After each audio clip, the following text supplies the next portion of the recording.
की बाबा काही लोकांना वाटत की 2 कोंबड्यांची झुंज लावायची. बाबूराव पण तुम्ही असं उदाहरण द्या की 2 वाघाची झुंज लावायची. आपण वाघ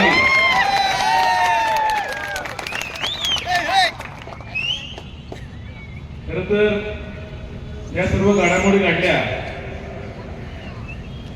काय त्यांनी ते कडू काय करायचं ते केलं आणि त्यानंतर मी बोलायला लागलो भाषणामध्ये. मोठे म्हणजे मानाने मोठे नाही पदाने मोठे त्याच्यावरती बोलायला लागलो. बरेच जण म्हणजे माझे इथे चिंतकच सगळे आपले अरे अमोल असं जास्त बोलू नको, जास्त कोणाला अंगावरती घेऊ नको. बरेच जणांना वाटायचं सगळे चांगल्याने सांगायचे. मी त्यांना म्हणलो पहिली गोष्ट म्हणजे माझ्यावरती त्यांनी अन्याय केला, ही गोष्ट खरी. आता आपल्याला अन्याय केला आहे आणि आपण ते बोलायचं पण नाही, बोलायला पाहिजे. आणि त्या ठिकाणी लगा आपण बोलायचं पण नाही म्हणलं कसं करायचं. तेव्हा मी त्यांना सांगितलं की बाबा आपण या गोष्टी बोलल्या पाहिजे. त्याशिवाय आपल्या नागरिकांना आपल्या भागातील लोकांना या गोष्टी माझ्यासोबत जे काही घडलं ते कळणार कसं. आणि मी घाबरायचं कशासाठी. माझा काय 2 नंबरचा कुठला धंदा नाही, माझा काय कुठला मोठा कारखाना नाही की त्याच्यावर कर्ज नाही. कर्ज आहे घाबरायचं लोक कोण, ज्यांची काहीतरी अडचण, ज्यांनी काहीतरी उलटे पालटे उद्योग केले. आपण पदर मोड करून या भागामध्ये पक्ष वाढवला. एवढे खर्च जर मी व्यवसायात लक्ष दिला असं तर मी कुठल्या तरी क्षेत्रामध्ये मोठा झालो असतो. आणि अशा गोष्टीमध्ये सुद्धा जर आपल्यावरती अन्याय होतोय, घरी येऊन पेढा भरून 1.5 वर्ष कार्यक्रम करायचे ठरतंय आणि अशा परिस्थितीत जर आपण बोलायचं मी काही शिवाय थोडी दिले, मी चौकटीत बोललो. पण जे मी ते बोलणं चालू केलं त्यांना निवडणूक घोषणं सुधारून दिलं नाही तर सुनील भाऊने सांगितलं. कारण सत्य परेशान हो सकता है, पराजित नहीं हो सकता. बरोबर. बाबूराप्पा असतील किंवा मी असतील, आमच्या दोघांवरती एवढ्या खालच्या पातळीच्या टीका करायला लागले.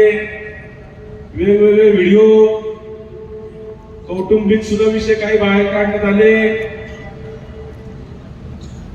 पण मी फोकस फक्त वरती ठेवला. फक्त पक्षाचा डोळा. खाली कोण जाटा बंटा फंडा कोण काय करते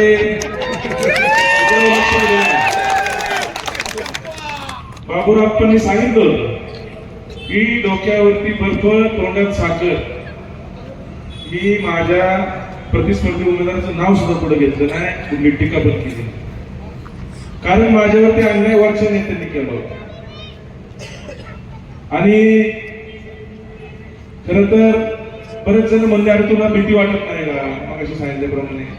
तेव्हा माझ्या समोर एक उदाहरण मी डोळ्यासमोर आलं. सुनील, या देशाच्या सीमेवरती जे सैनिक या देशासाठी सीमेचं रक्षण करण्यासाठी गोळी खायला तयार असतात, गोळी खायला, ही गोष्ट त्यांच्या पायाच्या माती एवढी पण नाही जेवढी आपण डेअरिंग करतोय. काय होणार बोलून घाबरायचं कशाला. आपण घाबरलो याचा अर्थ आपण कुठेतरी चूक आहे. बरोबर आहे. त्यामुळं शेवटच्या क्षणापर्यंत आणि केलेल्या कर्म देवावरती विश्वास होता. तुम्ही सर्व कार्यकर्ते एवढे पळाले, सर्व चांदेराप्पांचा परिवार असेल, आमचा परिवार, राहुल आहे, सागर आहे, नरेंद्र शशी, किरण आहे, इथं उपस्थित समीर आहे, सर्वच मान्यवर या ठिकाणी बसलेली सर्व फळी. शेवटी आपण एक फॅमिली म्हणून लढवतो, एक कुटुंब म्हणून लढवतो. नावं तरी मला सगळ्यांची घेता नाही आली, अनेक जणांनी प्रत्यक्ष अप्रत्यक्ष सुद्धा काम केले. काही जण माझ्यासाठी पळाले ते मला दिसले पण नाही, अजून माझ्या समोर पण नाही आले. पण ते त्या ठिकाणी आपल्या माणसावरती अन्याय झालाय आणि आपल्या माणसाला संपवण्याचा घाट चाललाय. त्या ठिकाणी आपला माणूस निवडून आला पाहिजे ही भावना प्रत्येकाच्या मनामध्ये होती. नाती गोती, मित्र परिवार, मित्राचे मित्र, नातेवाईकांचे नातेवाईक, संपूर्ण महाराष्ट्रातून फोन चालू झाले. राष्ट्रवादी काँग्रेस पक्षाची सर्वात मोठी ताकद, या राज्याचा कामाचा माणूस अजितदादा पवार यांनी डोक्यावरती हात ठेवला. मगाशी बाबूराप्पा म्हणले मग आरटीआय मध्ये माहिती काढा मी किती बजेट आणले. मी या ठिकाणी बाबूराप्पांचं मनापासून अभिनंदन करतो. 4 वर्ष ते पण नगरसेवक नव्हते, मी पण नव्हतो, पण बाबूराप्पांची कामं काय थांबतच नव्हती. निस्ता निधी. पण या ठिकाणी आपण मी सांगतो तुमच्या मागे कामाचा माणूस उभा होता आणि आमच्या मागे बिनकामाचा माणूस उभा होता. बरोबर आहे का नाही? काय करणार आम्ही? 4 वर्ष असेच पदाच्या खर्चातून त्या ठिकाणी नागरिकांची कामं केली. एवढं करून पक्ष वाढवला, पक्ष टिकवला काही नाही बाबा, आपण सगळे निवडून आले पाहिजे. माझ्यावरती जात शब्द देऊन गोड गोड बोलून त्यांनी शब्द दिलता शेवट गोड करण्याचा, त्यांनी तो कडू केला. पण माझ्या मायबाप जनतेने शेवट खऱ्या अर्थाने गोड करून दाखवला. तुमच्या सर्वांच्या पुढे नतमस्तक आहे. माझा राजकीय पुनर्जन्म झालेला आहे आणि पुनर्जन्म झालेला माणूस माणूस येत नाही. संपलो होतो मी. 11-12 वर्षी सर्व कारकीर्द संपली होती. त्यामुळे आज आपल्याला पुनर्जन्म मिळालेला आहे. मी इथून वचन देतो तुम्हाला सर्वांना की या आपला परिसर आहे प्रभागातला बाणेर, बारडी, पावसा, सुतारवाडी, सोमेश्वरवाडी, सर्वात महत्वाचं म्हणजे सूस आणि बाळू. शेवटच्या 5 ओव्हरमध्ये जिथे मॅच निघली असं ते ग्राउंड, त्या ग्राउंडवर बाबूराप्पांनी त्या ठिकाणी भरपूर काम केलं होतं, लक्षात ठेवा. निश्चितपणे त्या 3-4 वर्ष उन्हात उभं राहून बाबूराप्पा चांदेऱ्यांनी नामदार अजितदादांच्या माध्यमातून त्या ठिकाणी निधी आणला, त्या ठिकाणी ते काम केलं. आणि तेव्हा मी दुसरा पक्ष होतो आणि मला काय माहिती का माझ्या पण कामी पडत. बरोबर. शेवटी मागाशी सांगितल्याप्रमाणे राजकारणामध्ये कायमचा कोण शत्रू नसतो, कायमचा कोण मित्र नसतो. आणि आमची लढाई काय राजकीय आमची होती. तुम्ही जास्त काम करता का आम्ही जास्त काम करतो, तुम्ही आधी निधी आणता का मी आधी आणतो. आणि जेव्हा आमच्या दोघांचं अस्तित्व संपवण्याचा डाव आखला झाला तेव्हा आम्ही ठरवलं आता आपण एकत्र लढाई लढली पाहिजे. कारण ज्यांची क्षमता नाही, ज्यांचं कर्तृत्व नाही, अशी लोक आमच्या आम्हाला 2 वाघांना हरवायला निघलो. कशाच्या जोरावर? चिन्हाच्या जोरावर. बाकी काय नाही. चिन्ह काढलं की अंटा भंटा घंटा. फक्त चिन्ह घ्यायचं. पण माझ्या मायबाप जनतेने दाखवलं, अख्ख्या महाराष्ट्राने उदाहरण पाहिलंय, काम करणारा माणूस निवडून आला पाहिजे. ही लढाई नेत्याविरुद्ध कार्यकर्त्याची होती, काम करणाऱ्या विरुद्ध बिनकाम करणाऱ्याची होती, सत्य विरुद्ध असत्याची होती, न्याय विरुद्ध अन्यायाची होती, गोड गोड बोलून धोका देणाऱ्याची होती, एका कार्यकर्त्याला राजकीय जीवनातून संपवण्याची होती. आणि या सर्व लढाईमध्ये मी माझ्या प्रत्येक सहकार्याचा सुद्धा मनापासून आभारी आहे. त्यांचे ऋण मी माझ्या आयुष्यामध्ये फेडू शकत नाही. सर्व मोठा राजाचा मनापासून आभारी आहे.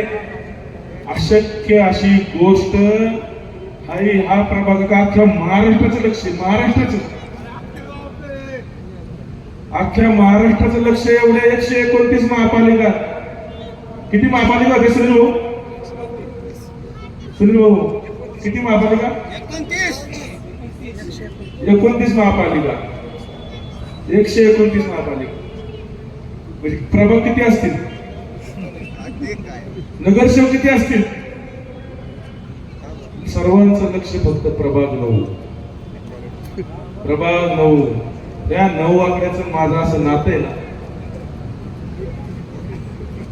माझ्या गाडीचा नंबर 9 आहे, माझा मोबाईल नंबर 9 आहे, माझ्या घरी कोण आलं तर घराचा नंबर चेक करा 9 आहे, त्या सर्व नंबर मध्ये जातो, सर्व नंबर 36 त्याचा आकडा 9 आहे. बॅलेट मशीनवर 9 उमेदवार होते आणि लीड किती मिळालं? 900. 900 तरी मिळेल नाही तर 9,000 तरी मिळेल, पण 9 आकडा कामी झाला. आणि काही लोकांच्या नाकी 9 पण आणल्या. त्यामुळं मी या ठिकाणी या देशाचे पंतप्रधान नरेंद्रजी मोदी यांना मानणारा कार्यकर्ता, त्यांच्याकडे बघून मी माझ्या पक्षामध्ये काम चालू केलं होतं. या राज्याच्या मुख्यमंत्र्यांकडे बघून मी माझ्या पक्षामध्ये त्या ठिकाणी काम चालू केलं होतं. या राज्याचे उपमुख्यमंत्री नामदार अजितदादा पवार यांनी नरेंद्र मोदी यांचं नेतृत्व मान्य केलंय आणि या महाराष्ट्रामध्ये महायुतीच्या सरकारमध्ये नामदार अजितदादा पवार उपमुख्यमंत्री म्हणून, मुख्यमंत्री म्हणून देवेंद्रजी फडणवीस आणि दुसरे उपमुख्यमंत्री म्हणून एकनाथजी शिंदे अतिशय चांगल्या प्रकारे या राज्यामध्ये काम चालू केलं. इथून मागच्या निवडणुका झाल्या, लोकसभेची निवडणूक, त्या ठिकाणी बाबूराव चांद्रेने आम्ही दोघांनी त्या लोकसभेच्या निवडणुकीमध्ये काम केलं. पण वाईट या गोष्टीचं वाटतं, त्या निवडणुकीमध्ये 5 ते 6 हजार डोर टू डोअर संपर्क करणारा मी कार्यकर्ता होतो. 6,000 घरामध्ये जाणारा पुणे महानगरपालिकेत मी कार्यकर्ता होतो. एक मला गोष्ट आठवली, शंकर आणि पार्वतीची. त्यांना 2 मुलं होती, एक कार्तिक एक गणपती बाप्पा. तेव्हा त्यांनी सांगितलं, जो या पृथ्वीला प्रदक्षिणा घालील तो माझा खरा लाडका. बरोबर. आणि काय झालं माहिती आहे तुम्हाला?